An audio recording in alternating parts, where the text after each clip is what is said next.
Ram Dass, I'm going to start this off with you, and I want to get a reflection on something that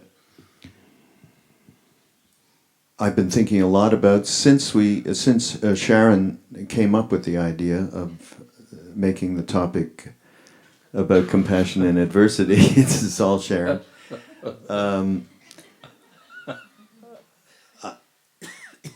I just think that nothing can happen for us. And you even said this the other night. You talked about there's no possibility of having compassion without digging way deep into your soul.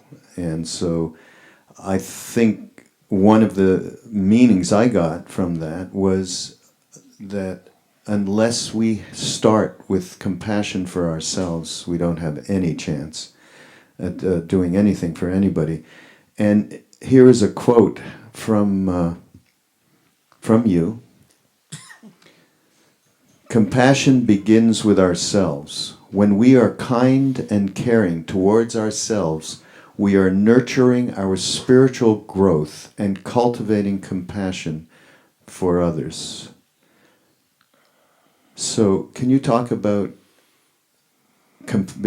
getting friendly with compassion so that we start to become kinder to ourselves and how we go about that?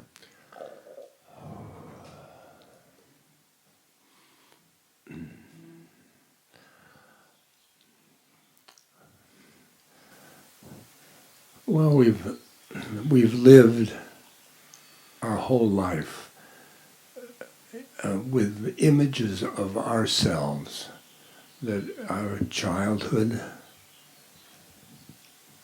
and then we build upon those, and build upon those, and they've been rocks. I mean, they've been heavy things. And they are part of our ego. Thoughts about ourselves. And they are pretty much part of our roles. Our roles of child, our roles of husband or wife, roles of all those roles we've been, and they're built upon. I'm not truthful. I'm just unlikable. All those icky things. Until you find your soul, because most people don't find their souls. You find their souls they at death. That's death. I've done a lot of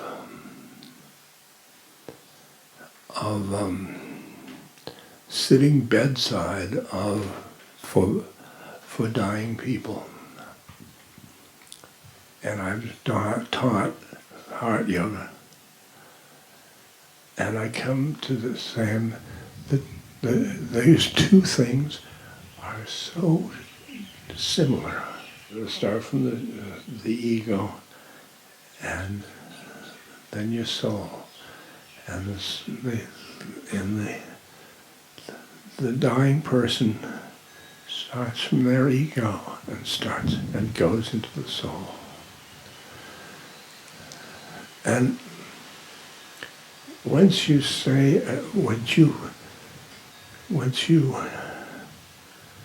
identify with your soul, it's very, very strange because it's unfamiliar, and it's the unfamiliar. And the rock we had of me, I'm the stinker stinkerness. The number of people that come to me that say, I'm lost, I don't know. Good. Feel lost because you're getting your feet on a new plane. When you taste the love of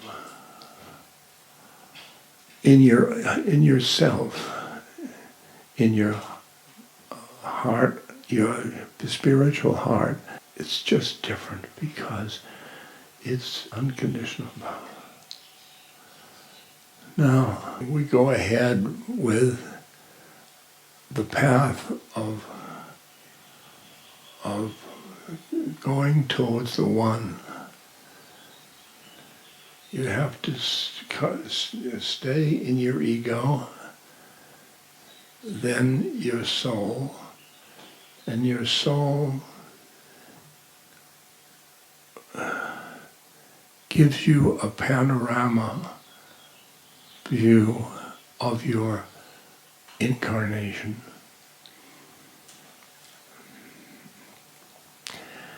And only then, with compassion,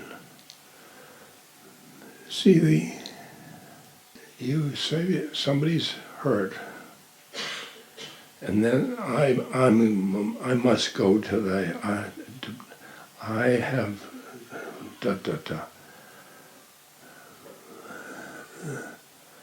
the soul. Somebody's hurt, but that hurt is part of us. For us. In other words, when your soul, everybody is part of us. Part of us. I heard, oh wow. Hear that? That's a part of us. That's part of us. And you don't react like I'm going to help that person. It's like one hand pulling the other hand out of the fire. But it's all part of the same body. Just to clarify, so what you're saying is that until you do bring your vantage point in life more towards the spiritual heart or soul, only when that happens do you have a chance for even being compassionate towards yourself first. And what you talked about, the different thoughts and emotions that we have that, not being a good person, not being truthful, and so on. What's the immediate leverage when those thoughts happen?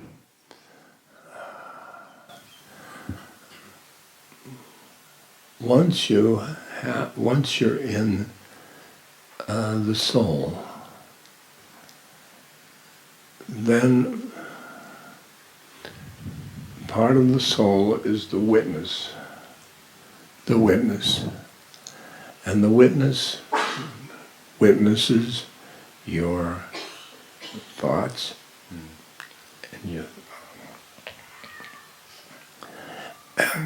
and the witness is I'm witnessing my own ego. Boy, I really blew it last time. I've got oh God. Here goes my ego, always, damn it,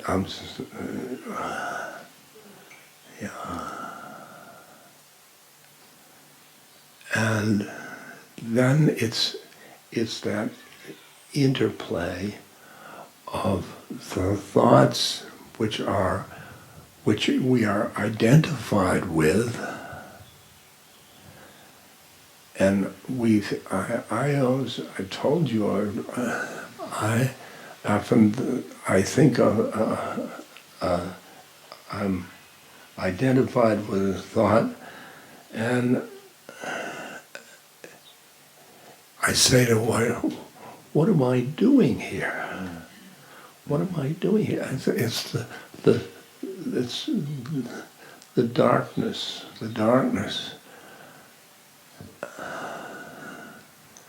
And then I say what I'm doing here.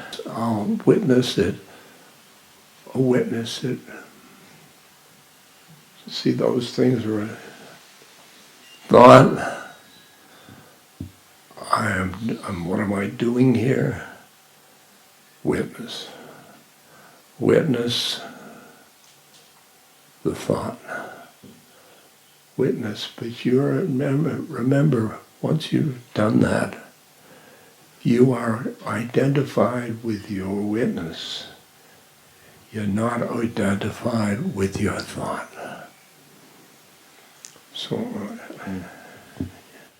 So that is the leverage point. Yeah. Is witness, and once you're witness and you're in your spiritual heart, you then have a chance of being kinder to yourself. You know, I love what you say. I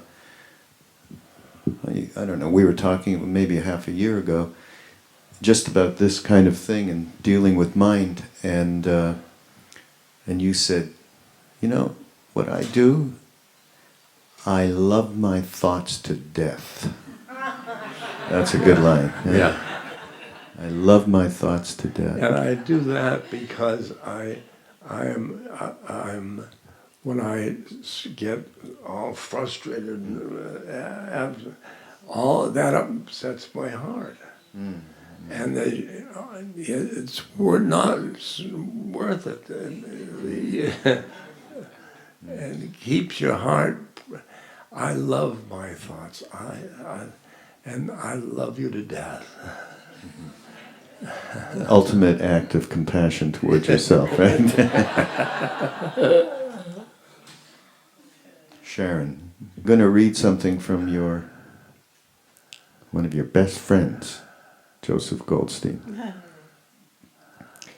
Compassion is the very act of emptiness of self. This is compassion not as a stance of the ego, or even as a particular practice, but as the spontaneous expression of a heart and mind free of self-reference. So there's a whole lot of stuff going on there that you can talk about, but certainly connecting us with the Buddhist concept of emptiness is necessary for understanding what Joseph is talking about, and mind free of self-reference is what we've been talking about here, to be able to be compassionate. All right.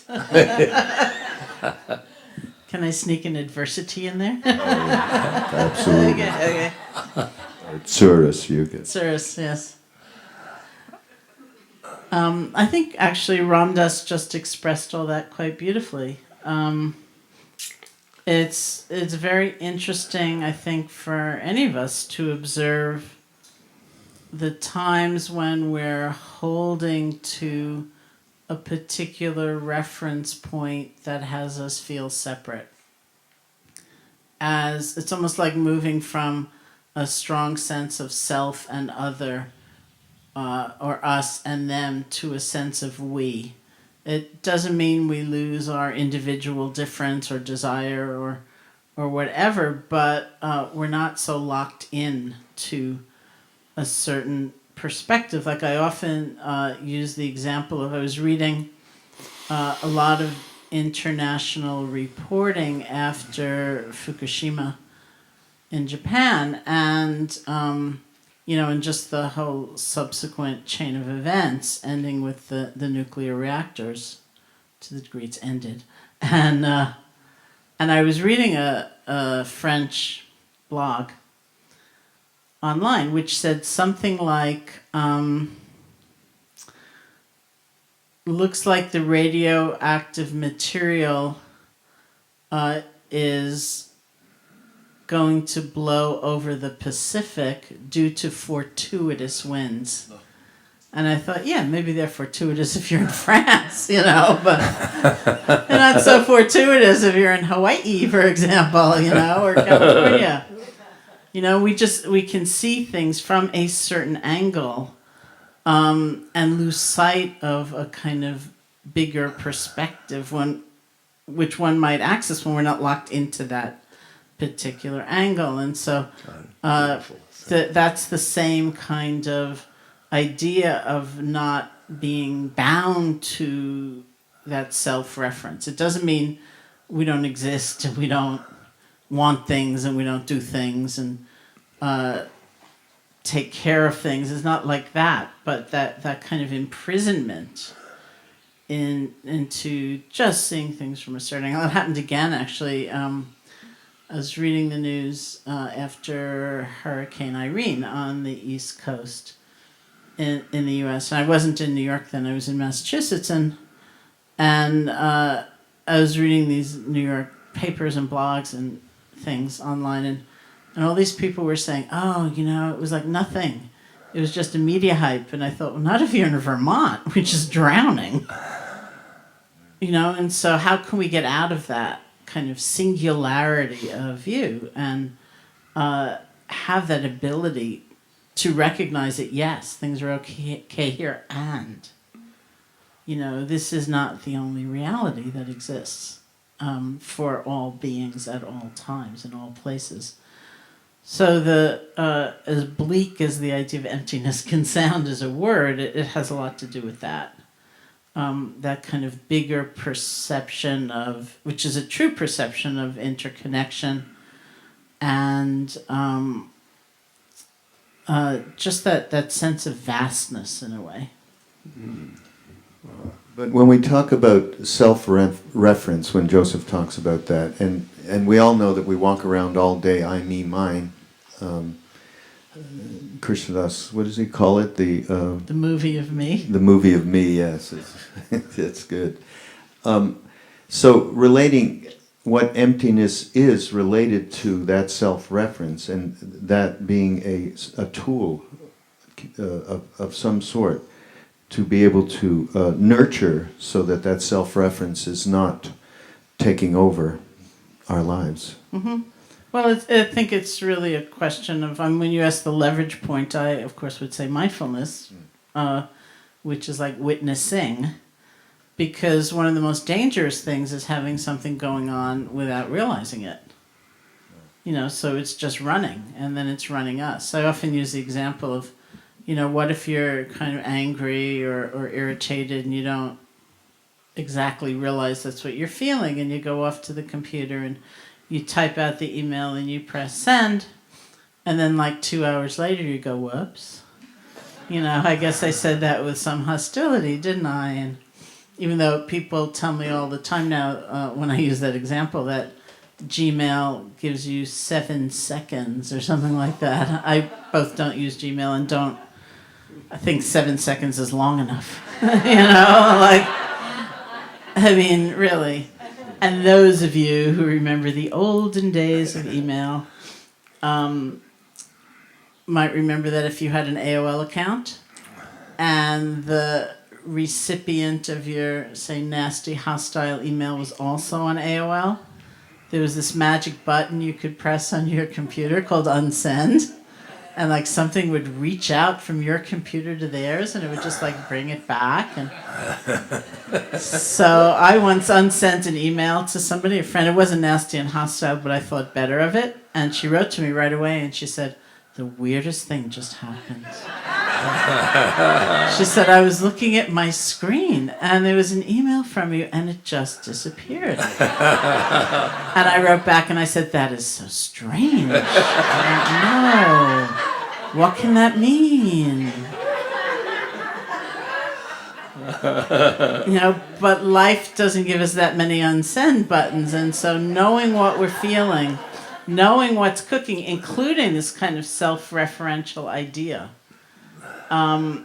knowing it quickly, knowing it clearly is a huge asset to us. because then we can have some space. We can also remember that acting from certain things, certain motives is consequential. It's going to make a difference, that there's short term and long term. There's a lot of options when we have that kind of clear seeing, and that's combined with a kind of spaciousness or loving awareness. You know, you're not freaking out, you're not fighting it and thinking, my God, I've been meditating for over 40 years. What's that self thing still doing there? That's appalling. I don't think anyone should ever find out, that I'm thinking that. It's not like that. But it's a different relationship to it. So it doesn't overtake you in quite the same way. So that's the leverage point, is awareness. Ram Dass, when you came back from India the first time and you started lecturing, and that's when many of us either heard those lectures or were actually at the lectures, one of the main elements was your honesty. That's what everybody picked up on. Being honest about where you were at, and being unafraid to share it in the public. And it wasn't, I don't even think, because you tell the story about Maharaji telling you, tell the truth. But this had not happened yet. And in those years, before you went back to India the second time, there was a lot of concentration on being honest with yourself. And that transferred to us because we were able to feel, oh, it's okay to feel all, we have these thoughts, we have these feelings, and it's okay. There's a way to work with them by being honest with yourself. And I think this, if you can speak around what the truth means to us related to being kinder to ourselves.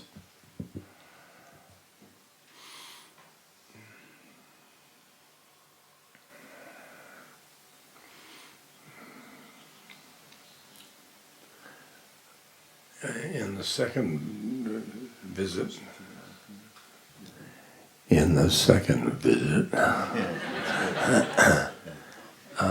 to India, Maharaji said, Ram Dass, I want you to love everybody and tell the truth. And so the next thing I said was, I can't love everybody. Maharaji, that was the truth. I thought I'd give him some truth.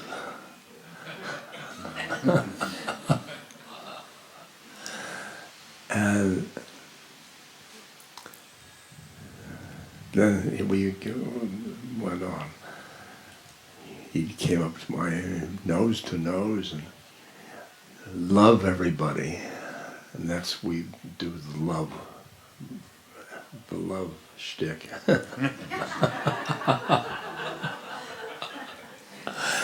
And why should be truths in, like the satsang, which we are here. It's the group of people who want truth. That's what satsang means. Satsang. And you'll look inside, because that while you are here in this room,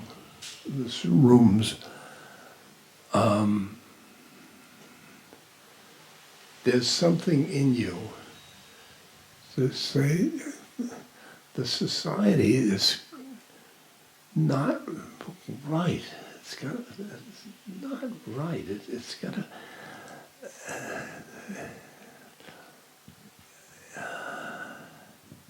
It's not right.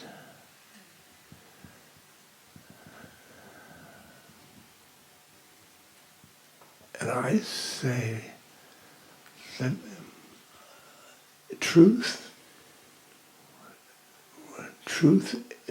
in my soul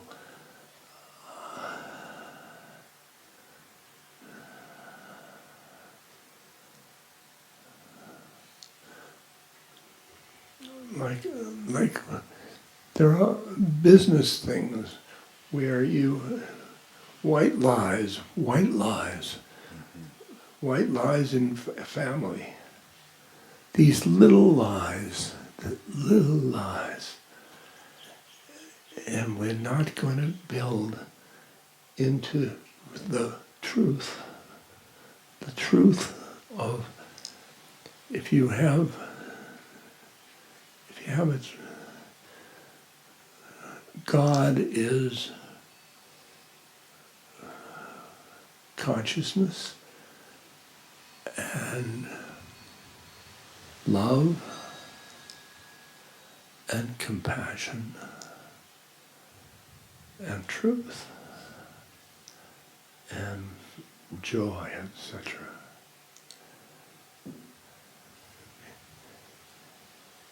You're going to have to open to the truth. The leaves of the trees are the truth. The truth. The rain is the truth.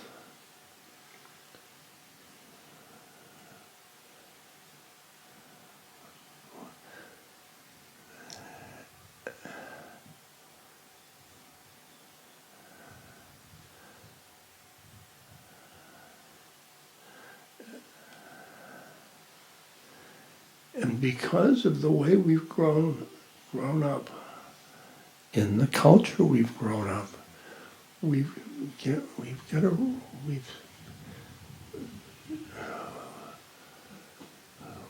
got very, very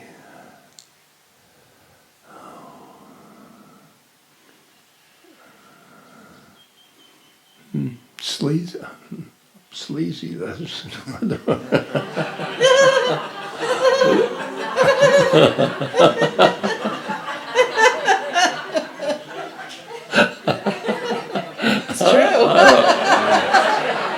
It's true.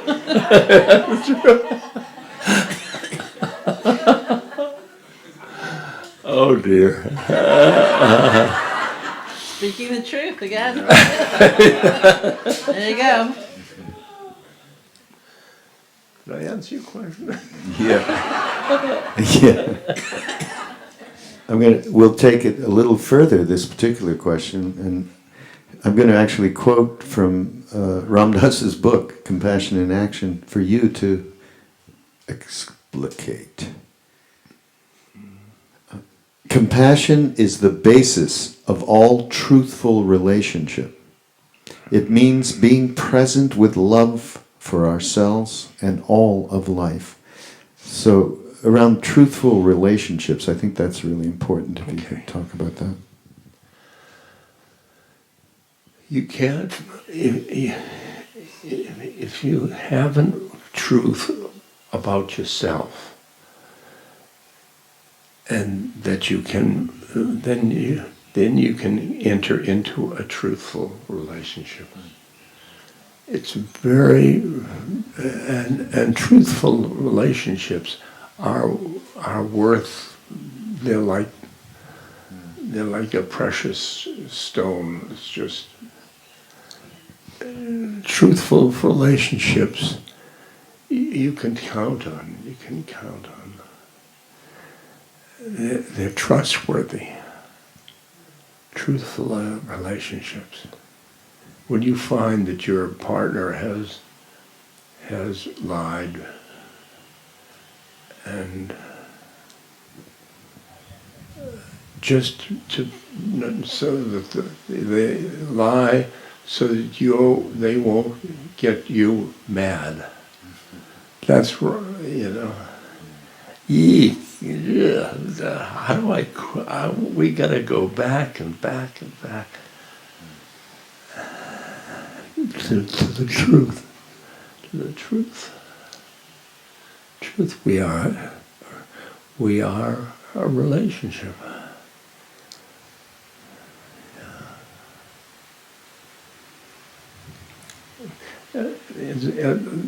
In business or in politics, or anything, the lack of truth.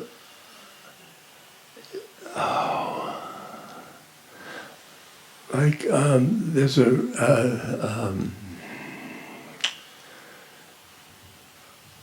television show called House of Cards. House of Cards. Kevin Spacey. It sleaze. It's so sleazy.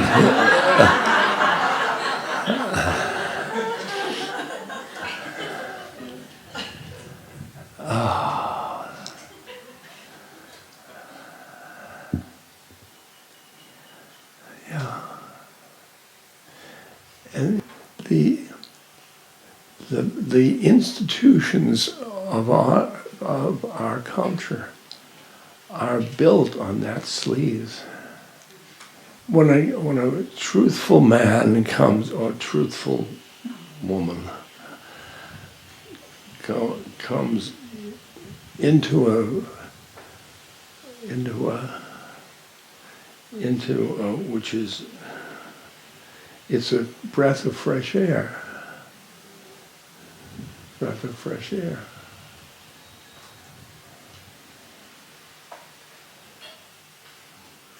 And we've got rationalizations why we should be true, why we should lie. Because everybody else is lying, so why shouldn't I?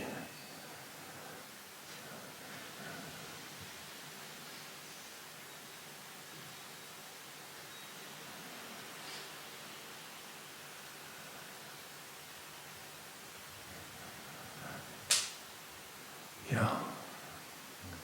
So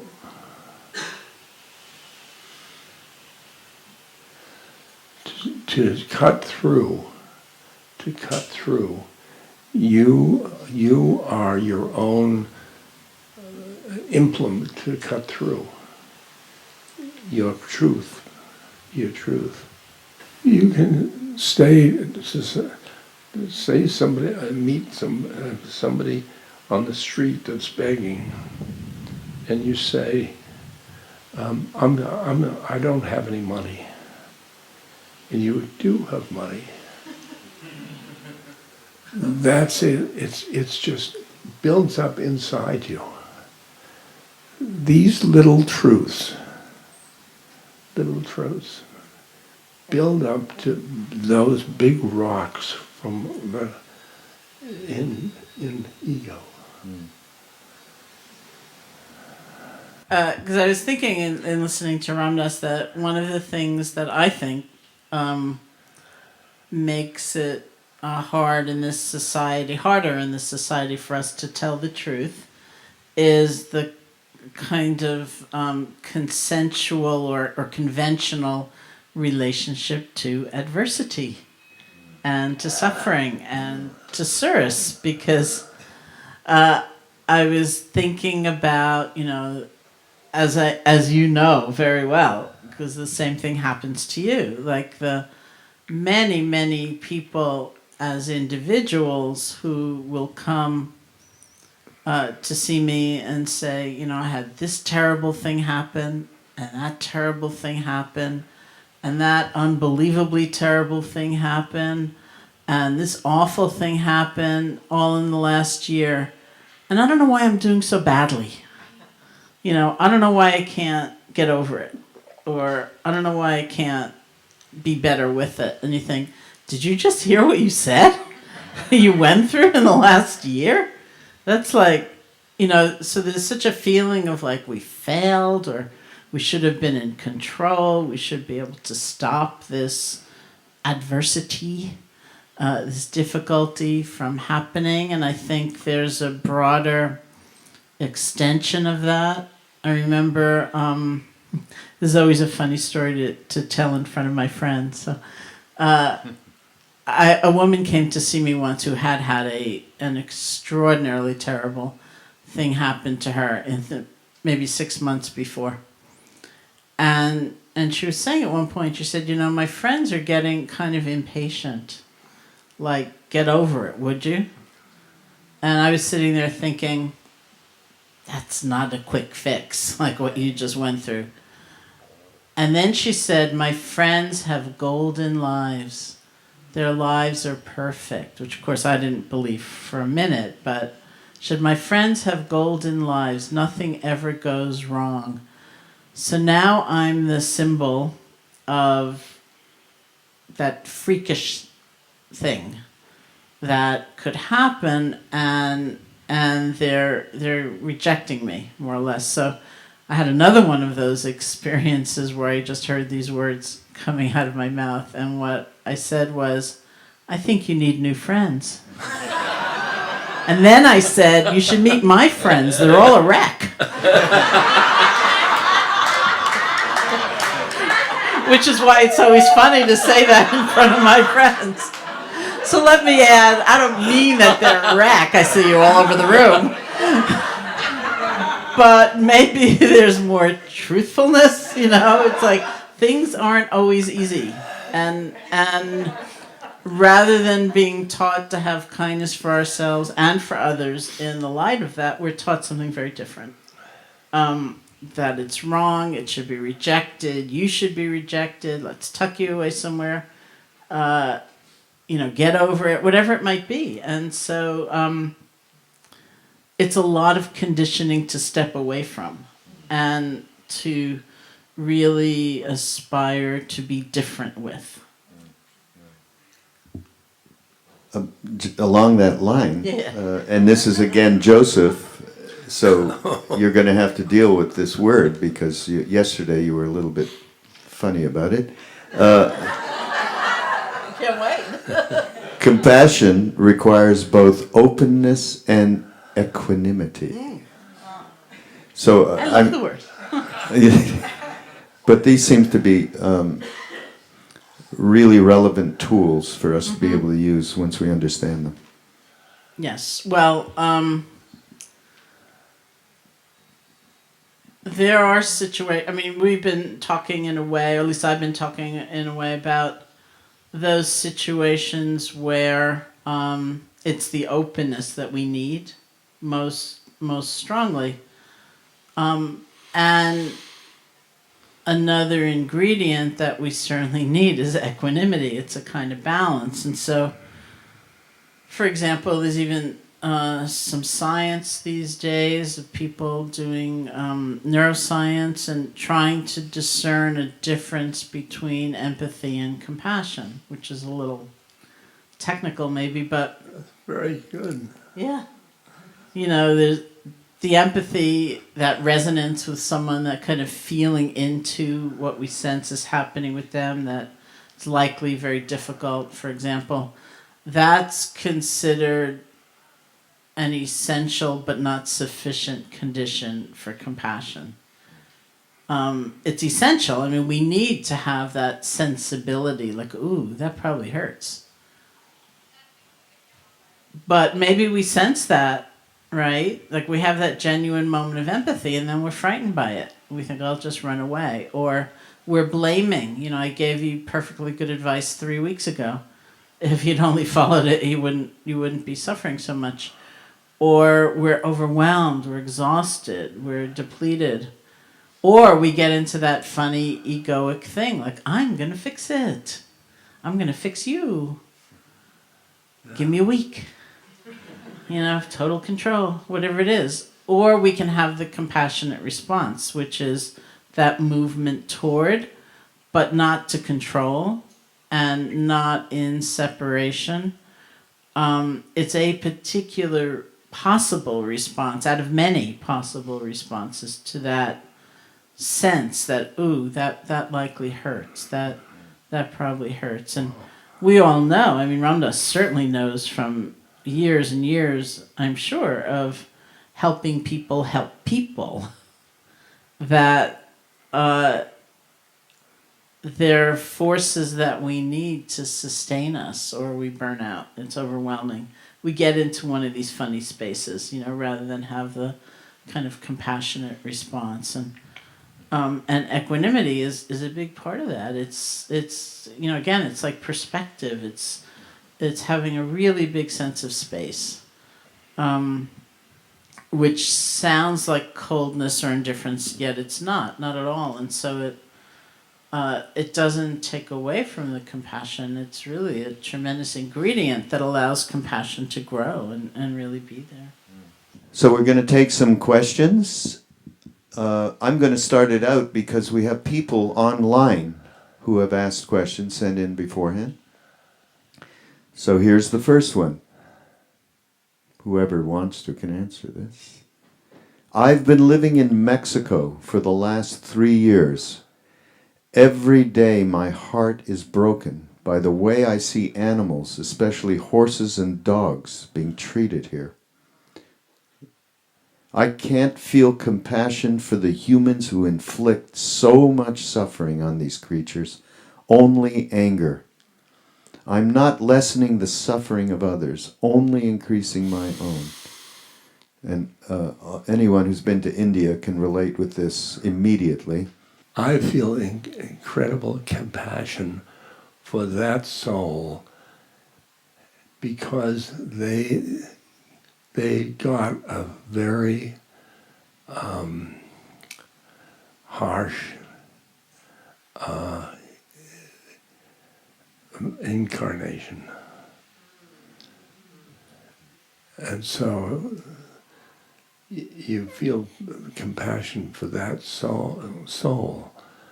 I mean, I think there's a lot in there, which is also, in a lot of ways, I think the answer is right in that part of the question. I'm not decreasing the suffering of the world. I'm only increasing my own suffering by being lost in this anger. So I think it's not easy to understand what compassion means in these situations.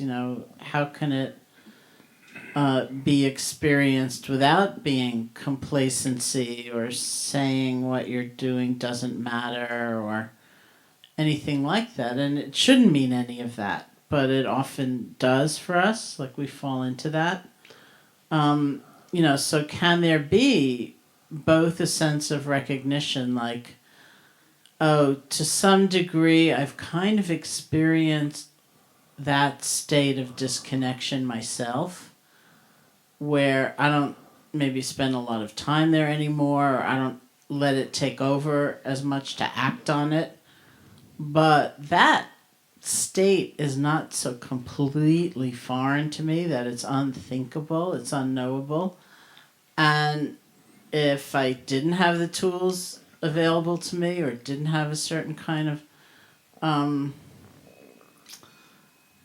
great good fortune in my life or whatever it is, then, I might be there too. And so even if you decide, and it would be great to do whatever you could, to take very strong action to try to make things different, if possible, at the same time, there's a different feeling inside toward the person. And we think if from that different feeling, from that sense of connection, we're either not going to care or we're going to let things slide or we're going to be all sweet and nice all the time and we're not going to take strong action anywhere. None of that's true. That you can have huge compassion and be really fierce. I mean, that's one of the reasons why I'm entranced by the stories about Maharaji, where he's like, and you think, ooh,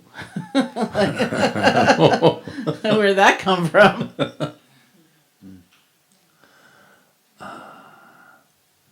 Yeah. Actually, before, I have a question for you, and that's engaging compassion and social action. Because this is something, you've done so much work on this over the years. Social action is, in the West, we said,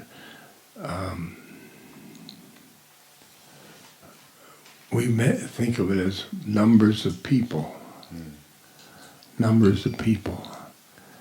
And I see social action as heart to heart to heart to heart.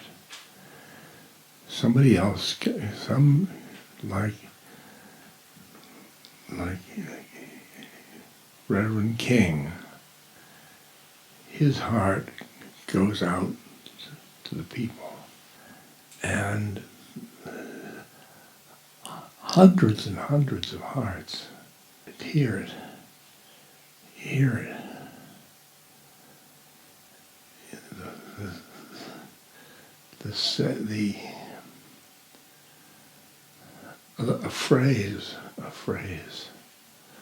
A phrase, and it can go into the part. Think of back in Buddha's age. Buddha was of one heart. Think of Christ, one heart. They've had social effects. So that means I should clean up my act. And then after I've cleaned up my act so that I'm identified with love, the love that comes from God, or the compassion. And then I radiate that. That's the secret, to radiate that. To radiate it with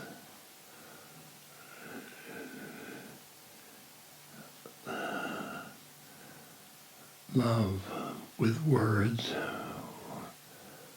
radiate it with smile.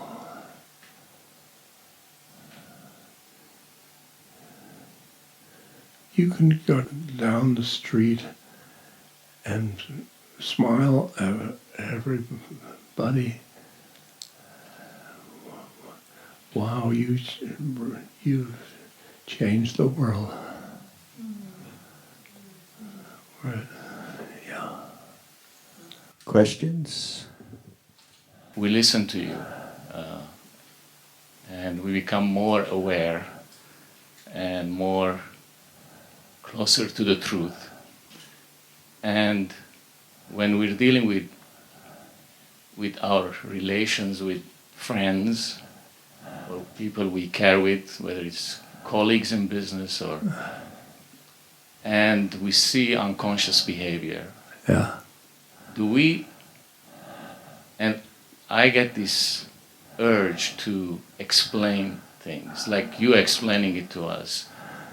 Yeah. And the question is, how do you do it with equanimity, with balance, where you're not really lecturing, but trying to pass on that feeling? You can pass on by radiating what you talk about. Radiate. I radiate love. Just to be, and people get that. Maharaji radiated his being to all of us that were there. And everybody, some of them, it broke through the ego thing, but then that you should, another thing is, you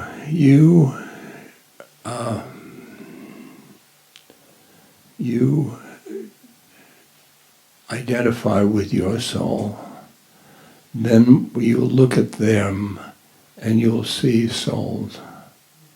And then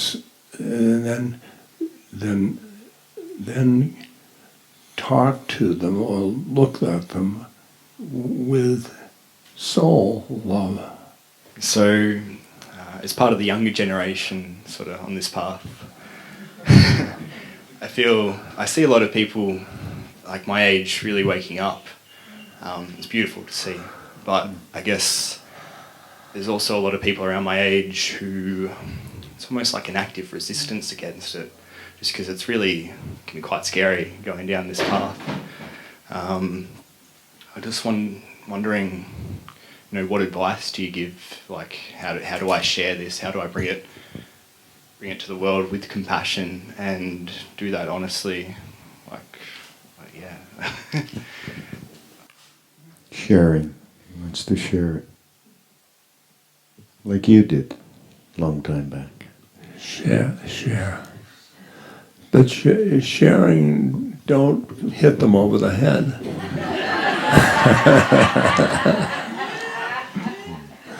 By sharing, as I say, radiating your truth. And some of them might a little rub off from you to them.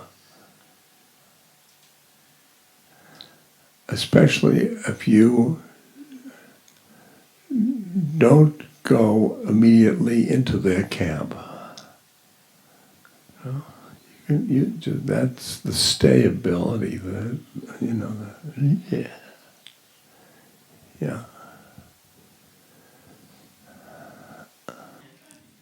Somebody wrote you like way back, maybe in the 70s, and said, my parents are very upset about my interest in Buddhism and my meditating, and they're really kind of freaked out. And you had some exchange with him, and like this, and then he responded something like, my parents hate me when I'm a Buddhist and love me when I'm a Buddha. That right? That's right. Yeah, ring a bell. That's beautiful. Hate me when I'm a Buddhist and love me when I'm a Buddha. That's beautiful. That's beautiful.